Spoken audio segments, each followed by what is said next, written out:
maudit, nos voix pour pousser les murs. Paroles et musique intégralement enregistrées dans la maison d'arrêt des Bois d'Arcy pendant l'été 2024.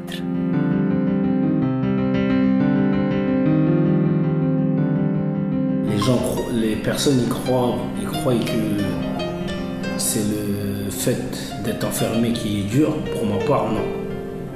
C'est le fait que tu enfermes d'autres personnes avec toi. Malgré qu'ils sont dehors, quand ils marchent, ils pensent à toi, qu'est-ce que tu fais, qu'est-ce que tu sais, qu'est-ce que tu sais. Je suis incarcéré avec ma femme, je suis incarcéré avec mes enfants, je suis incarcéré avec ma mère, je suis incarcéré avec mes frères et sœurs, je suis incarcéré avec mes amis. Mais chacun avec un périmètre. Moi, mon périmètre, c'est 6 mètres carrés. Et leur périmètre, c'est ça. Et ils sont incarcérés à cause de moi parce qu'ils pensent tous les soirs à moi.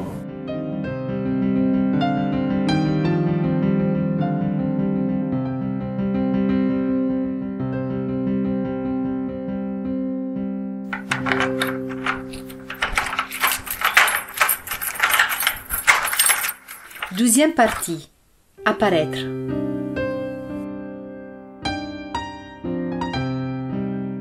J'ai changé ou pas? Alors avec mon fils aîné, les relations ont énormément évolué. C'est-à-dire que c'est une relation qui se transforme au fur et à mesure. Elle se transforme en bien dans le sens où il y a des aspects positifs. C'est-à-dire que c'est un enfant qui a toujours été très, très secret, intimidé par plein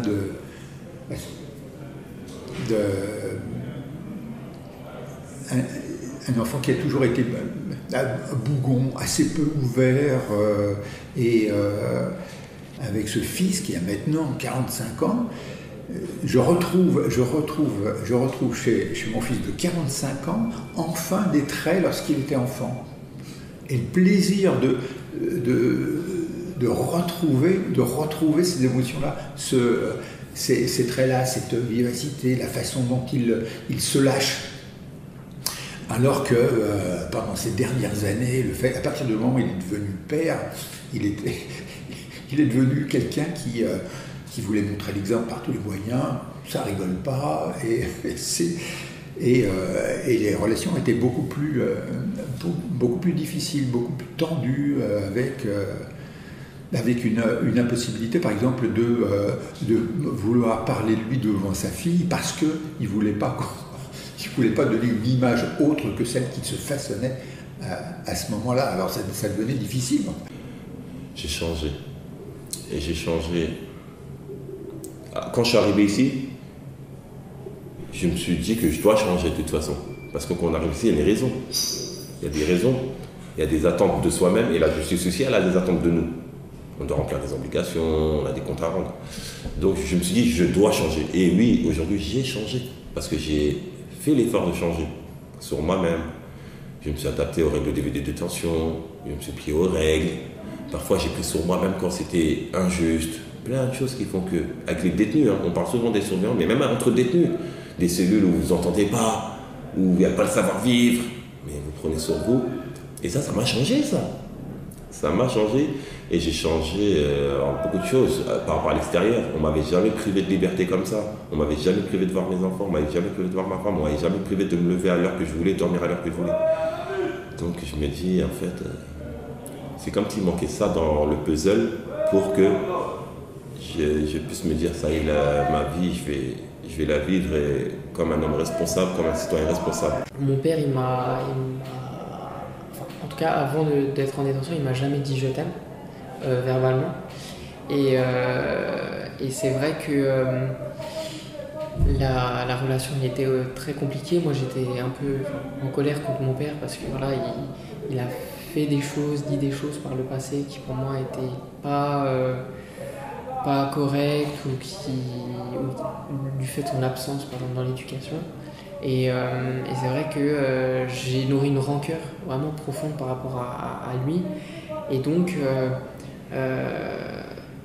j'ai dû en fait travailler sur moi et faire ce pas difficile, mais ce pas en avant vers lui pour pouvoir reconstruire, déconstruire et reconstruire notre relation. Aujourd'hui, par exemple, je lui dis je t'aime, même si il a beaucoup de mal à l'entendre. C'est une génération qui n'est pas habituée à dire je t'aime. Mon père, il est né en 66, et donc son père, je pense qu'il ne lui a jamais dit. Et vous voyez, par exemple, une fois on était au parloir et c'est la fin du parloir, donc on est un peu dans le speed de se dire les choses, les dernières choses à se dire, et on se quitte et je lui dis papa je t'aime mais ne rougis pas. Et il rigole et il rougit comme une tomate, un poivron qui tout fripé, comme si je lui avais envoyé un sort alors que je lui ai juste dit je t'aime. En fait, il n'a pas l'habitude de recevoir cette émotion en fait. Et donc ouais, ça permet de travailler sur nos relations. Il y a quelque chose qui pour moi est l'une des premières richesses, c'est savoir se connaître. Et ça, je pense, il y a des gens qui sont à l'extérieur et qui passent toute une vie, je dirais pas à subir, mais par exemple lorsque on ne sait pas pourquoi on est colérique, quand on ne sait pas pourquoi on réagit de telle manière à ça, pourquoi on voit les choses de telle manière et pas une autre. Si on ne s'interroge pas sur pourquoi on est comme ça et comment on peut le changer, on est d'une certaine manière enfermé à l'extérieur.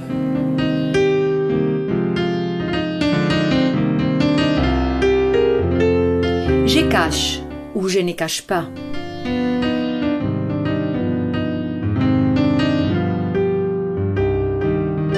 Voilà, depuis cette incarcération, bien, les liens sont devenus autres. C'est-à-dire qu'on est à découvert, plus à découvert. Moi, je suis plus à découvert, donc j'ai rien à cacher, j'ai rien, et je peux,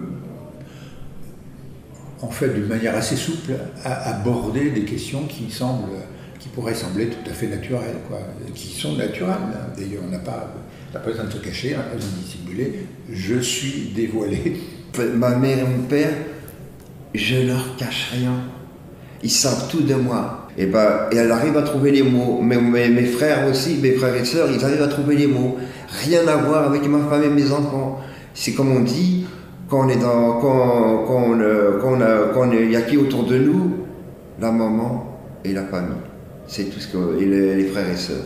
De l'autre côté, après, quand il est en prison, je vais pas parler avec lui, il est en prison, il doit côtoyer que des stands dangereux, moi je vais le mettre à l'écart, écoute, tu parles pas avec lui, si tu le vois tu changes de trottoir. Et j'ai remarqué ça, depuis que je suis en prison, tout le monde, quand je vous dis tout le monde, ne serait-ce, envoie-moi juste un courrier pour me dire comment ça va, ça me ferait plaisir. Non, rien, il y a que ma mère, mon père et mes frères et sœurs qui m'entourent. Et c'est grâce à ça que je suis solide dans ma tête. Et moi, j'ai besoin, le seul câlin que je peux faire à ma femme et mes enfants, c'est quand mon co il me dit je suis libérable, c'est le seul câlin que je peux lui faire. Parce que voilà, j'ai besoin d'affection, ça me manque tout ça, c'est en moi, j'ai besoin de faire mon fils qui me saute dans les bras. Et même ça, mon fils, depuis que je suis en prison, il m'a pas sauté une seule fois dans les bras ou me dire papa comment ça va. Bon, il a les mots, tout ça, mais je vois qu'il y a de la distance. Parce que il est déboussolé, il sait pas comment aborder le sujet avec moi. J'ai mon père qui venait, là aujourd'hui il a un peu plus de difficultés à venir, mais mon père qui venait, moi je suis quelqu'un de très pudique avec mon père. Je ne parle pas forcément tout ce qui est sentiment, des choses comme ça avec mon père. J'ai des parents très jeunes, ils ont 40 ans mes parents. Alors j'ai grandi avec eux, j'ai évolué avec eux, on est arrivé en France, j'avais l'âge de 9 ans. Alors j'ai grandi avec eux. Ils étaient très jeunes aussi arrivés en France lorsqu'ils ont quitté leur pays. Et donc je suis très très proche de mes parents, mais je suis aussi j'ai eu une éducation qui fait que je suis très pudique envers mon père. Il y a des choses dont je ne peux pas parler aujourd'hui. Je suis avec ma copine, je n'ai toujours pas évoqué une seule fois avec mon père le prénom de ma copine, ni parler de ma copine avec mon père, jamais. Alors que ma copine, elle a dormi chez mes parents, enfin, elle va chez mes parents presque toutes les semaines. Il n'y a aucun problème par rapport à ça. Mais je ne parle pas avec mon père de ma copine. Avec ma mère, je peux le faire, mais pas avec mon père. Ce n'est pas forcément ce qu'on m'a éduqué, c'est plus la pression que moi-même je me suis mis au vis-à-vis de l'éducation qu'a pu avoir mon père. Vous voyez, mon grand-père c'était quelqu'un de très difficile, donc forcément je me mets moi-même cette pression alors que mon père ne m'a rien demandé du tout. J'ai mes faiblesses, mais mes parents, j'essaie de ne pas leur faire voir mes faiblesses. Pas à vos parents, mais est-ce que vous les montrez à d'autres personnes, ces faiblesses? J'essaie de ne pas les montrer, mais ça m'arrive. Je pense que je ne suis pas parfait, je peux les montrer des fois, mais je les cache. Mes faiblesses, comme chaque être humain, je préfère les garder pour moi.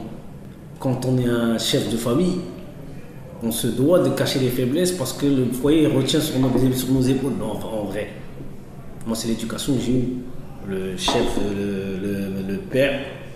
le père que je suis et le mari que je suis. Mon père, je l'ai toujours vu porter notre foyer sur ses épaules. J'ai les faiblesses à mon père, je ne peux pas vous dire c'est lesquelles. Je les connais là avec l'âge parce qu'il prend de l'âge. Mais quand j'étais jeune, je ne savais pas. Pour moi, mon père c'est le plus fort, c'est le plus. Donc j'essaye d'inculquer ça aussi. Après, je sais, j'en ai des faiblesses, je sais. Mais on les cache parce qu'on nous les a toujours cachées. Je sais qu'ils ne disent pas tout parce que j'ai